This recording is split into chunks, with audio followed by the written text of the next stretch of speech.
Did I get it? Let me tell you what I was doing. I was, yeah, there it goes. I was working on my, cool, there it is, on my timer. Because I always try to make sure that I time our time together so I don't, just be off in Wonderland or something like that. So if you're watching this by rebroadcast, you know the drill. You know what that means. It means you got to hit the buttons just like you're watching this live. That's if you're watching by rebroadcast. Of course, if you're watching live, you're watching live. But rebroadcast, look, act like you're watching it live. Act like hey, I'm right here with you, because actually there is no space and time. Share this with somebody who think you will like it. And comment. Look, I love hearing from you from out of the state of Texas. Let me know if we're in Houston. If you're not in Houston, you're in another city, let me know. And if you're in another country, let me know. I'd like to know where these are being watched. And also make sure you hit that like button and let me know that you like it. You can hit that now. That way you don't have to forget later on down the line. This is my Master Key class. Master Key is about coming up with spiritual principles that you can use. One good solid spiritual principle that you can use that can open up everything else. So let's get into it. That's what a spiritual key is. That's what a master key is. It is the ability to use one key into several different locks. I believe that you don't necessarily need or should have to have a key to joy, another key to peace, another key to happiness, keys to love, because then you'll have a ring of keys. And anybody that knows, when you got a bunch of ring with a bunch of keys on and they all look the same, and forget which goes to what lock. You'll be trying different keys in the same lock and it's not working. And I think this is what a lot of people have done. They've got a ring full of keys and they're trying different keys in the same lock to try to figure out which one is going to finally fit that lock.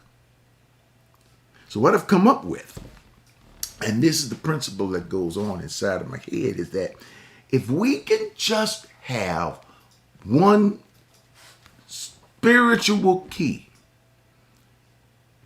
one basic truth. Now, there can be several different things that we can learn from that truth once we get in, but one basic spiritual truth to understand, then we can unlock every single door with that one basic spiritual truth. And then once we get into that room, then we can begin to learn about what's in the room. If you can have one key that can unlock joy, then when you get into joy room, now you begin to understand the different aspects or levels or phases of joy. That room might have 10 rooms of joy. You go into the happiness room, it might have 4 rooms of happiness, 4 levels of happiness. Go up the steps. You never know what's going to be in that room. You might wind up with a suite of faith. But you got to have that one key that gets us in.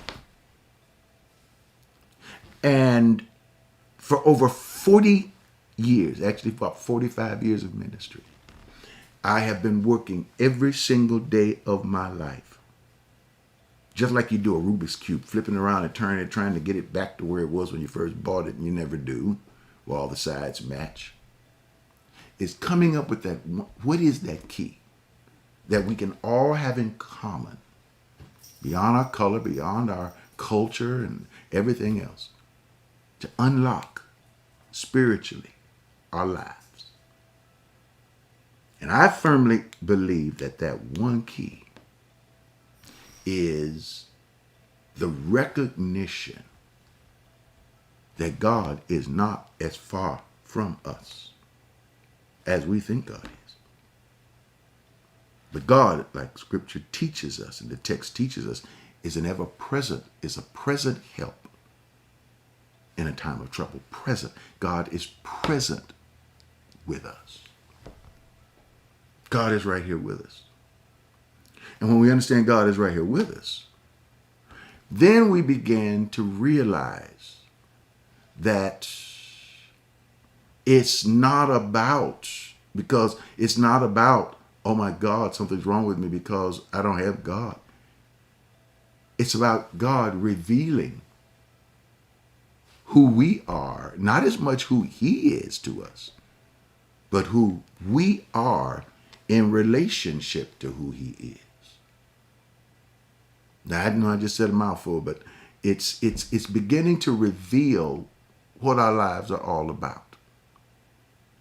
I think we had mentioned something about Genesis chapter 2, and about how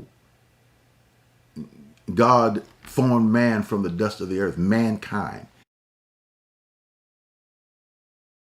This is I think this is how we really get into it. God formed man from the dust of the earth. Does that mean God formed a male man only, a male gendered man?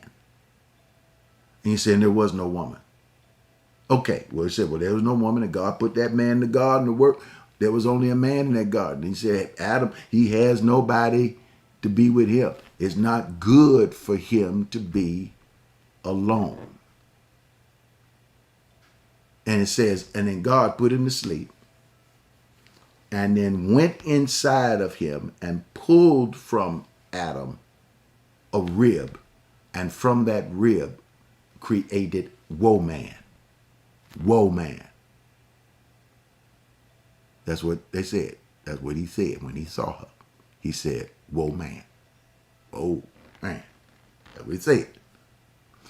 And brought this woman to him. And woman means man with a womb. They're both men.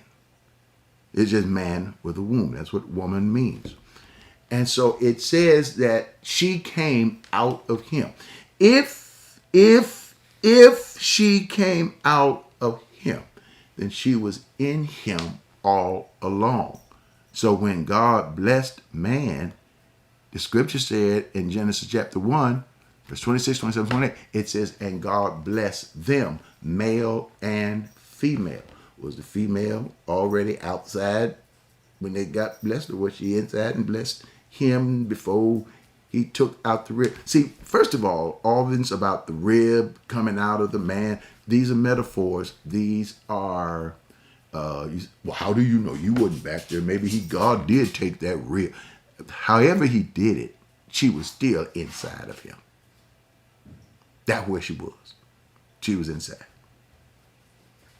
Then chapter 3 comes along, and there they are in the garden, and we know they're there. God told, the man about the tree, don't eat of the tree. Well, he had to tell her. Well, of course he had to tell her because she was in rib form.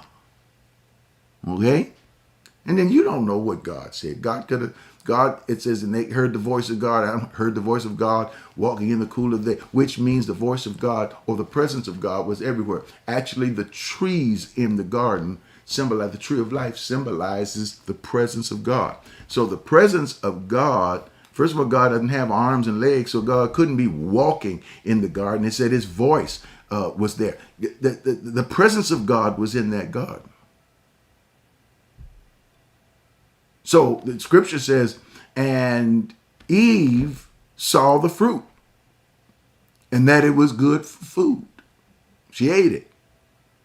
The snake talked to her and said something, did not God say, this thing is to make thee wise? In other words, to try to, you'll find this in chapter 3, verse 1, 2, and 3. In other words, it's almost like the snake is telling her that, God did this in order to keep something from you, because God knows if you eat of this fruit, you're going to be wise. God doesn't want you to be wise like him. So it's like the snake is saying, God must be withholding something from you. You don't have it all. See, that was the lie in the first place. You don't have it all. You're empty. There are pieces missing.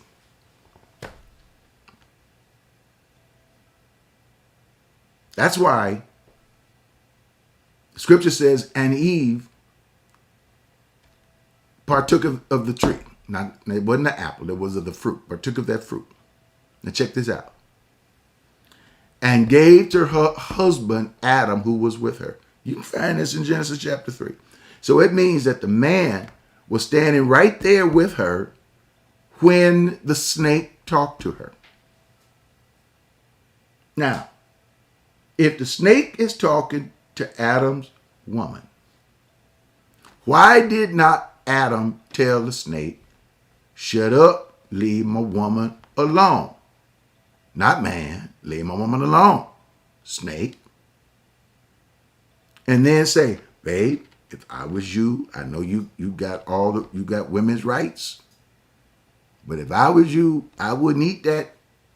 That ain't gonna help us.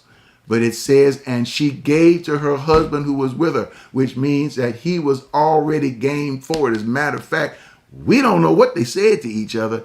She might have said, I'm going over there and get some of that tree. And he might have said, I don't know, but hey, you can go over there and try. And bring it over here and get me tasted. Because it says, she gave it to him who was with her. So with her don't necessarily mean just standing there. He was standing there, but also means with, which means in agreement with her. But I got something better for that. So here's what you got. You got the snake talking snake, snakish. Like some people. How many know people that talk snakish? Yeah. The snake is saying, you ain't all that. Y'all, just because you got made by the hand of God, just because you became got rib pulled you down, you're not all that. Snakish. Snakish was talking. Eve was there, Adam was there, and all of a sudden it says, and they heard God's voice in the garden. Not only was a snake there, Eve there, Adam was there, but guess what? Here's what people don't like to tell you, or they don't say anything. God was there all along. God was there all along. God didn't just show up from nowhere as if to say, duh, what did you do, Adam? What did you do? My whole crate. See, my dog don't even like it. I know Chula. That's my dog. That's my wife's dog. That was my wife's dog. But God is going through there. How'd you screw this up? But, Adam turned around and blamed Eve and said, this woman that you gave me, but he wasn't man enough to say it to God face to face and say, you was here? Why didn't you stop me? You say, that's horrible to say. We say it all the time. Why, if God is God and God is all around us, why didn't God stop that hurricane? Why didn't God stop that tornado? Why didn't God stop that COVID? See, this is going to mess with people's faith for a while. If God is that big of a deal and God is here, why didn't God stop this? As a matter of fact, I think what it's teaching us is that we have to begin to start perceiving God on a whole nother level. Because God was in that garden. Now, more than anything, he turns around and he asks Adam this question. He said, Adam, calls to Adam, where are you? Adam turns around and says, we hid. Why did you hide, Adam? Why you hide? Because we were naked. Now, check this out. God says, where are you, Adam? Do you really think that God did not know where Adam was? That's one thing. I got another one here. Do you really think that Adam, well, probably Adam did, actually believed he could hide from God? Do you believe that Adam was behind some bush and God couldn't see him because God was walking through the garden or was around another tree or down the corner in the other garden over there on the side? Where are you, Adam? No, he asked Adam, where are you? Because the question, where are you, was not where are you physically located. It is, where are you in your head, man? Where are you in your mind? How do you feel about yourself? And I'm naked. In other words, I'm less than. You didn't give me any clothes. I had to tie fig leaf. You didn't give me anything. We naked. And God says, who told you that? Who told you that? Where did you hear that? You know where he heard it from, right? He heard it from himself, actually, because the snake didn't tell him. He began to see himself as less than. And then when he blamed that woman, he said, it was the woman you gave me. Guess how Adam saw the woman? He saw her as less than. So now you begin to see hierarchies. When the man feels less, he will always look at others as less. If one race feels less, they will need another race to make them feel more by making them feel less. If the bully feels less, the bully wants those that they bully to feel like they're less able to defend themselves or that they're nothing, so that the bully can feel better about themselves. You see, it seems that we're trying to believe, it seems that we're not listening to God. It seems that a lot of stuff we've been talking about in church is because we're trying to convince the snake that we somebody. Well, I'm going to tell you something. To hell with the snake. Because that's where the snake came from. Snake came from the pit of hell. And the snake can go right back there. I'm not going to spend the rest of my religion trying to pretend to tell the snake I'm somebody. I was somebody before the snake was. You were somebody before there was a snake. Don't treat people around you as less. They're not less than. The only reason you do that is because you don't see yourself in the image of God. Look, watch this. I'll be back. Don't go anywhere. Let me give me the last words and I'll come back. Hey, this is Dr. Ed. Take a moment right now. You know that the lifeblood of what we do is in how we give. What you give out doesn't just come back to you the way you give it out. It comes back to you over and over and over again. And what you do, go on myalc.org. That's myalc.org. And push that donate button. Hit it, crash it, smash it. And not only that, but you can also use your app that you have on your phone. If you don't have it, download it. You're going to love that app. Go up Abundant Life Center, type it in, your app. It'll show you how to do it. And then you can text to give. All you got to do is text it to 713-742, 713-742-2035. That's 713-742-2035. And then you can always use your P.O. Box. And that is Abundant Life Center, P.O. Box 772-300, Houston, Texas, 77215. Look, thank you so much for everything that you do. You're the one that makes this work. Really appreciate it. Thank you. Thank you so much. Thank you for all of your gifts. Listen, I couldn't do what I do without the friendship of you. I'm so glad. Thank you so much. And listen, some of the things we share with you, I'm just here to help you unlock some doors. I hope this helps you unlock some doors to your relationship. Be nice to the people around you that you love. Treat them. Like my grandma said, treat them like you want to be treated yourself. You know, love your neighbor as you love yourself. If you don't love yourself, you ain't gonna love your neighbor. So be nice to the people that are around you and love them. And unlock that little door relationship right there. I promise you, if you be nice to the woman, you be nice to that person you love, they gonna be nice to you.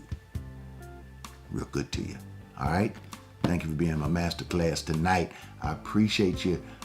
See you next Sunday on Sensational Sundays, 10:30 a.m. Daylight Savings Time. That's what it is. All right? Love you.